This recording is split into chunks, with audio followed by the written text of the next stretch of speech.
누가복음 24장 44절에서 49절의 말씀을 통하여 너희는 이 모든 일의 증인이라는 제목으로 함께 은혜를 나누고자 합니다. 이제 누가복음 24장에 들어서면 우리는 어떤 모습을 볼 수 있냐면 소망과 기쁨이 넘치는 예수님의 부활 및 부활하신 이후의 사역이 기록되어 있습니다.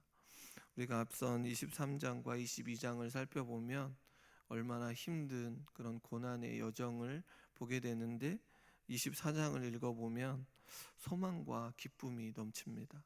우리의 삶이 이러한 삶으로 계속 나아갈 수 있다는 것이 오늘 이 24장의 말씀을 근거하여 우리도 소망과 기쁨으로 나아갈 수 있다는 것을 알게 된다는 것입니다.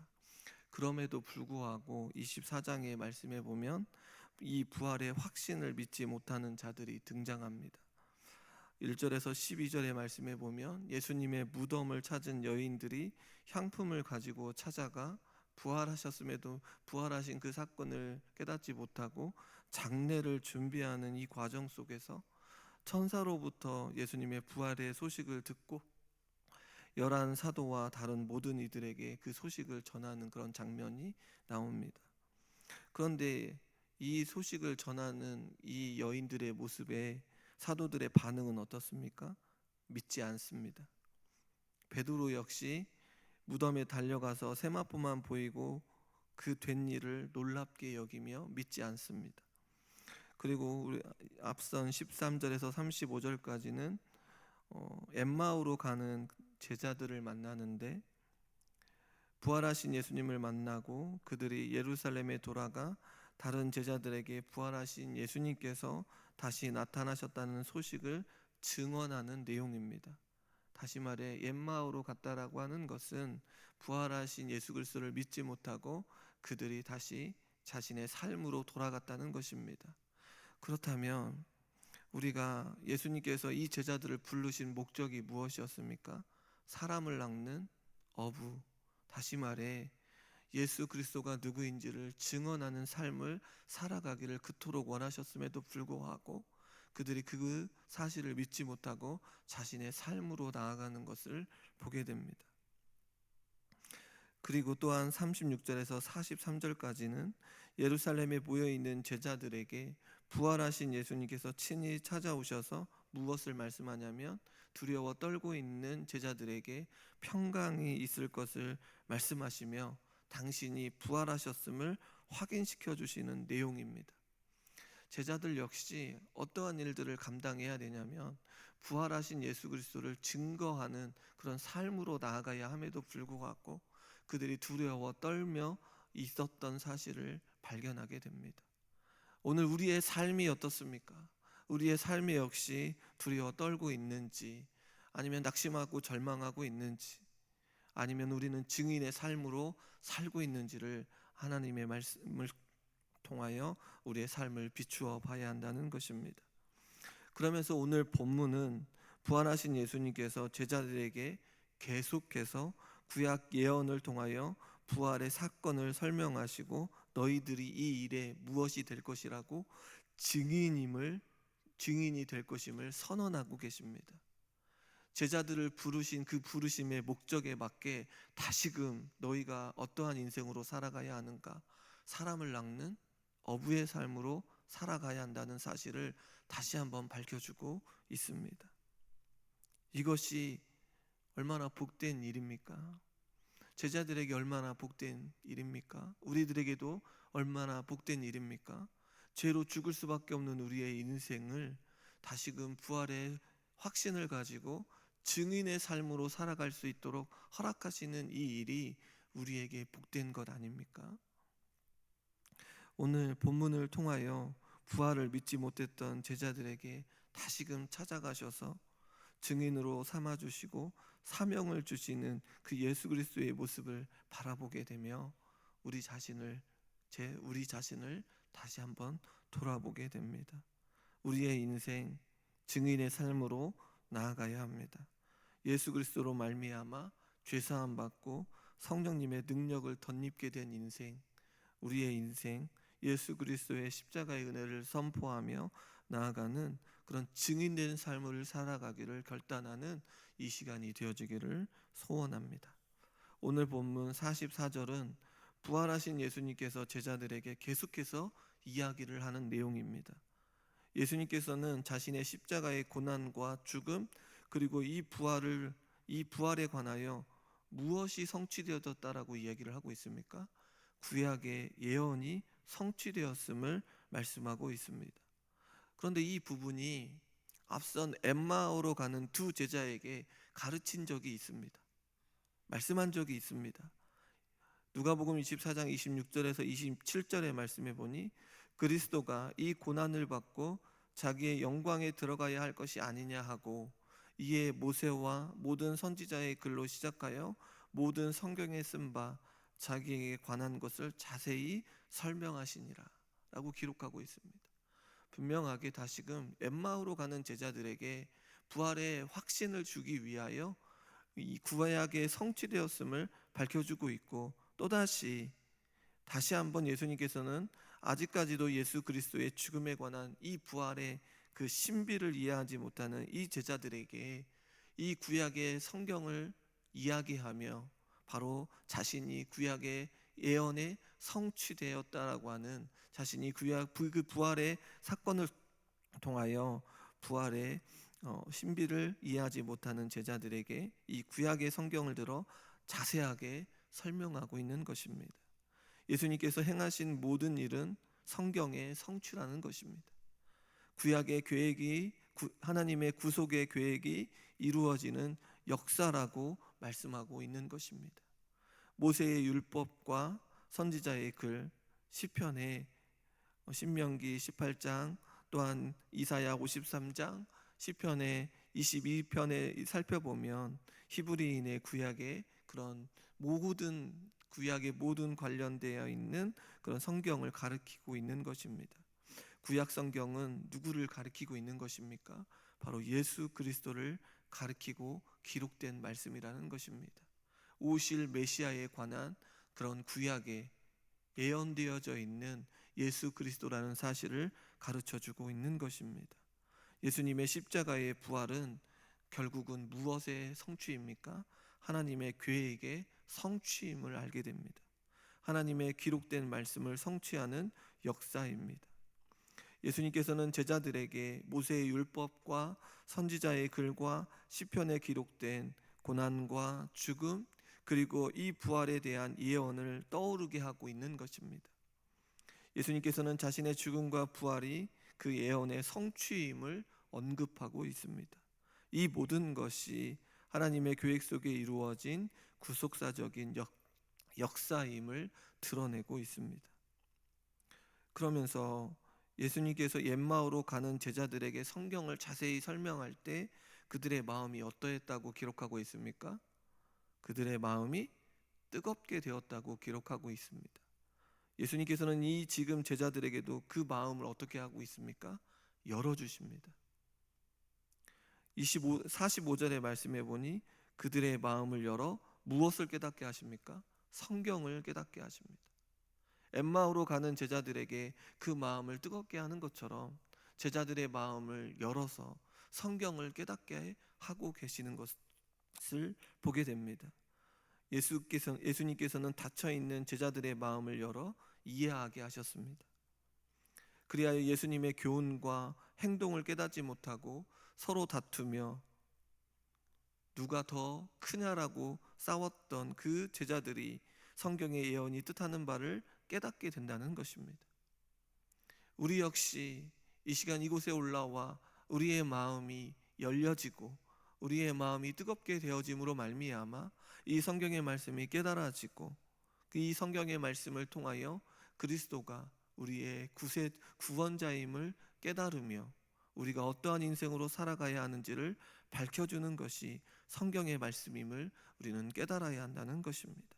성경을 제대로 깨달아야 누구를 알게 됩니까? 예수님을 알게 됩니다. 부활하신 예수 그리스도를 만나게 됩니다. 예수님께서는 제자들에게 그리스도가 고난을 받고 제3일에 죽은 자 가운데 살아나는 것은 어디에서 가르쳐주고 있는 내용이라고 말씀하고 있습니까? 성경에서 가르쳐 주는 내용임을 말씀하고 있습니다. 그리고 예수 그리스도의 이름으로 무엇을 받게 되며 어떠한 일이 일어난다고 말하고 있습니까? 47절의 말씀에 보니 또 그의 이름으로 죄사함을 받게 하는 회개가 예루살렘에서 시작하여 모든 족속에게 전파될 것이 기록되었으니라고 말씀하고 있습니다. 예수 그리스도의 이름으로 무엇을 받게 됩니까? 죄사함을 받습니다. 예수님의 십자가와 부활로 죄사함의 은혜가 주어집니다. 예수 그리스도로 인하여 무엇을 받냐면 의롭다함을 받게 됩니다. 예수님의 사역으로 죄 용서함을 받고 누구 앞에 나아가게 됩니까? 하나님 앞에 나아갈 수 있게 된다는 것입니다. 예수 그리스도를 믿는 사람에게 어떤 은혜가 주어지는지 말씀합니다. 바로 죄사함의 은혜가 주어진다는 것입니다. 그러기에 이 성경의 말씀이 깨달아져야 한다는 것입니다. 이 말씀이 들려질 수 있도록 우리의 마음이 뜨겁게 되어져야 되는 이유가 무엇이냐면 이 말씀을 통하여 우리의 모습에 죄가 무엇이고 이 죄사함의 은혜가 어떻게 주어지는지를 알게 된다는 것입니다. 죄사함의 은혜는 우리의 어떤 노력으로 되어지는 것이 아니라 예수 그리스도를 믿음으로 고백하며 나아갈 때 주어진다는 것이 성경의 말씀이라는 것입니다. 그렇기 때문에 우리의 마음이 열려져야 한다는 것입니다. 그런데 이 죄사함을 받게 하는 데는 무엇이 따릅니까? 회개가 따른다는 것입니다. 회개는 죄악된 삶에서 하나님께로 돌아서는 것입니다. 예레미야 31장 34절의 말씀에 보니 이는 작은 자로부터 큰 자까지 다 나를 알기 때문이라. 내가 그들의 악행을 사하고 다시는 그 죄를 기억하지 아니하리라. 여호와의 말씀이니라. 이제는 하나님의 뜻에 합당한 삶으로 살아가는 그런 길로 나아가야 합니다. 이것이 예수 그리스도로 말미암아 이루어지는 회개입니다.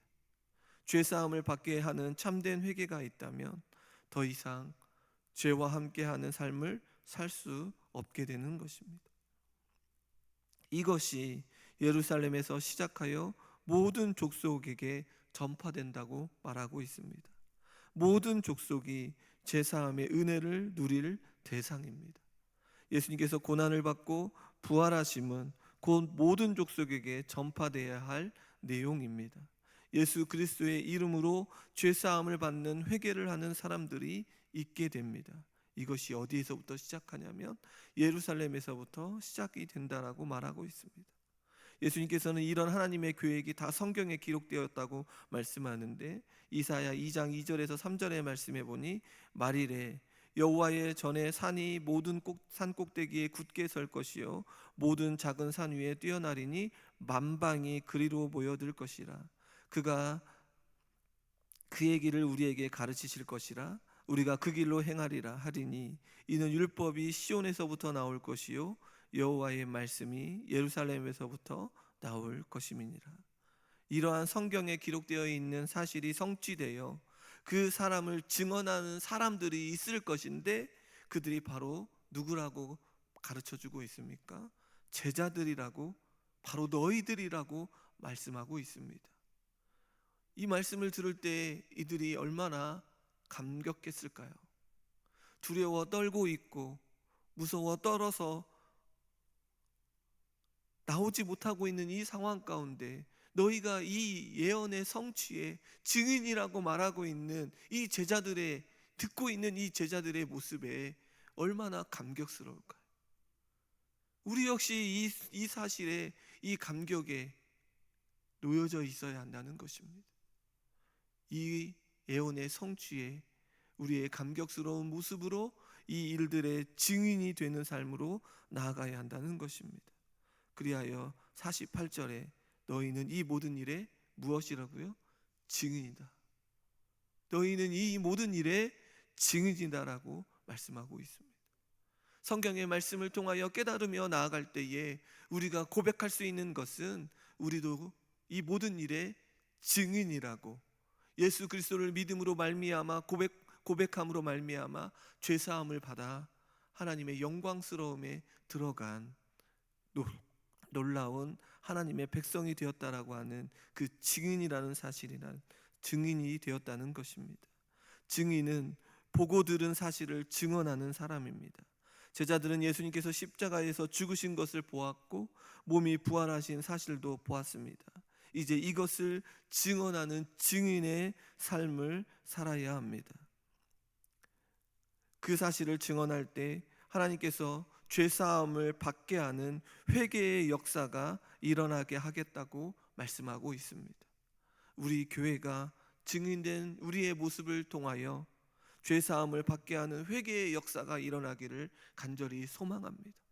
회개의 역사, 하나님 앞에 올라와 우리의 죄를 고백하고 예수 그리스도를 믿는 믿음의 역사 가운데 하나님의 능력이 덧입게 되어지는 그 놀라운 일들이 가정과 우리 모두에게 일어나기를 간절히 소망합니다. 그러면서 예수님께서는 제자들에게 명령합니다. 49절의 말씀해 보니 볼지어다 내가 아버지께서 약속하신 것을 너희에게 보내리니 너희는 위로부터 능력으로 입혀질 때까지 이 성에 머물라 하시니라 라고 말씀합니다. 예수님께서는 아버지께서 약속하신 것을 제자들에게 보내겠다고 말씀합니다. 요엘 2장 28절의 말씀해 보니 그 후에 내가 내 영을 만민에게 부어주리니 라고 말씀합니다. 하나님 아버지의 약속하신 것이 무엇입니까? 성령님입니다. 예수님께서 성령님을 보내겠다고 말씀합니다. 예수님께서는 위로부터 능력으로 입혀질 때까지 이 성에 머물라고 말씀합니다. 그 이후에는 예루살렘에서 시작하여 모든 족속에게 나아가야 한다는 뜻이 있습니다. 위로부터 오시는 그 능력이 바로 성령님을 의미합니다. 이 말씀은 48절과 관계에서 이해를 해야 되는데 증인의 사역에 반드시 있어야 하는 것이 무엇입니까? 성령님의 역사입니다. 증인의 사역은 자신의 능력으로 하는 것이 아닙니다. 성령님께서 역사하셔야 된다는 것입니다. 예수 그리스도의 십자가와 부활을 전하는 것은 증인들이 합니다. 그러나 그 십자가와 부활을 받아들이고 믿고 죄사함을 받는 회개가 일어나도록 역사하는 분은 성령님이십니다. 예수님의 부활을 믿지 못했던 제자들에게 예수님께서 찾아오시고 그 부활의 사건의 구약의 성취임을 말씀해주고 있습니다. 제자들의 마음이 열려지고 이 모든 일의 증인이 되었음을 가르쳐주고 있습니다. 제자들에게 명령합니다. 증인의 삶에 반드시 필요한 성령님을 보낼 것이며 능력을 덧입으라고 명령하고 있습니다. 제자들은 이 예수님의 명령을 어떻게 합니까? 불순종하지 않습니다. 두려워 떠는 것이 아닙니다. 그대로 순종하여 예수님께서 승천하신 후에 예루살렘에 머물면서 마음을 같이하여 기도에 힘씁니다. 그리고 예수님께서 약속하신 대로 사도행전 2장의 오순절에 성령님께서 강림합니다. 성령님께서 하나님의 말씀을 가르칠 수 있는 능력도 주심을 알 수 있습니다.